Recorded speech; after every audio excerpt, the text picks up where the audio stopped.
ذرا تصور کریں ایک ایسی کتاب جو نہ صرف زندگی کے ہر موڑ پر رہنمائی کرے بلکہ قیامت کے دن آپ کی شفاعت بھی کرے، جو ہر پریشانی کا حل ہو، ہر بیماری کی شفا ہو، اور جس کے الفاظ جنت کے دروازے کھولنے کا ذریعہ بن جائے۔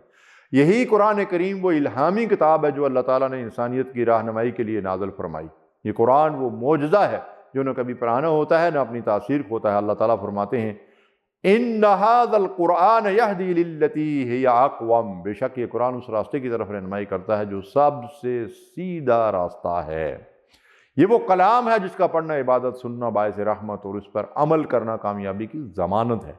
نبی کریم صلی اللہ علیہ وسلم نے فرمایا قرآن پڑھا کرو کیونکہ یہ قیامت کے دن اپنے پڑھنے والوں کے لیے شفاعت کرے گا۔ ذرا سوچئے وہ دل کتنا خوش نصیب ہوگا جو قرآن کی تلاوت میں سکون پاتا ہے، وہ زبان کتنی بابرکت ہوگی جو قرآن کے الفاظ ادا کرتی ہے، اور وہ زندگی کتنی کامیاب ہوگی جو قرآن کے مطابق زندگی گزاری جائے۔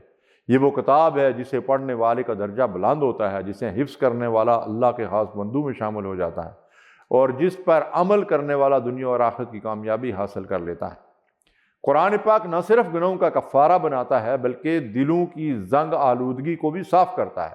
جب کوئی اسے محبت اور تدبر کے ساتھ پڑھتا ہے تو اس کی زندگی بدل جاتی ہے، اس کا دل نرم ہو جاتا ہے، اس کی آنکھیں اللہ کی خشیت میں نم ہو جاتی ہیں۔ سوچئے جب اللہ کا کلام کسی دل پر اتر جائے تو وہ دل گمراہی سے کیسے بھٹک سکتا ہے؟ جب قرآن کسی گھر میں گونجے تو وہاں نحوست کیسے آ سکتی ہے؟ جب کوئی قوم اس کو اپنا رہنما بنا لے تو وہ زوال کا شکار کیسے ہو سکتی ہے؟ یہ وقت ہے کہ ہم قرآن کو اپنی زندگیوں کا حصہ بنائیں، اسے سمجھیں، اس پر عمل کریں اور اس کے پیغام کو دوسروں تک پہنچائیں۔ اللہ ہمیں قرآن کے نور سے منور کرے، اسے پڑھنے، سمجھنے اور اس پر عمل کرنے کی توفیق عطا فرمائے۔ آمین یا رب العالمین۔